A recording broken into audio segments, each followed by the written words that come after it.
ont présenté leurs difficultés tout en rappelant les potentialités naturelles et touristiques de cette localité. Arthur Ondondon, Cédric Zindon, compte rendu.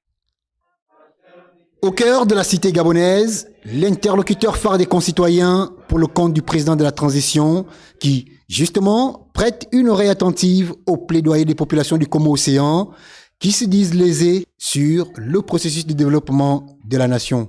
Le Como-Océan, c'est un département délaissé, c'est un département mal aimé.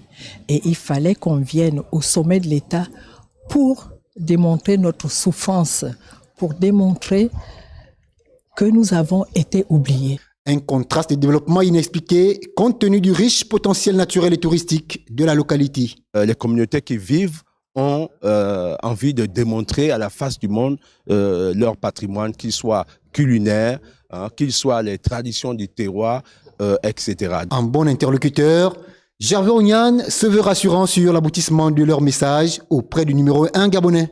Non originaire du Como-Océan, on est surpris de voir que la mairie de Zomoé se trouve à Lalala. À partir de maintenant, c'est tous les enfants du Gabon eux-mêmes qui doivent prendre la responsabilité de se dire, dans notre pays, nous ne voulons plus être oubliés. Le président Oligui Nguema est à l'écoute des Gabonais. Il veut savoir ce qu'il y a à faire dans chaque coin du Gabon. Le Como-Océan, l'un des plus grands départements du Gabon, subit un paradoxe dans son progrès, car si proche de la capitale gabonaise, pourtant, à des années-lumière de son essor.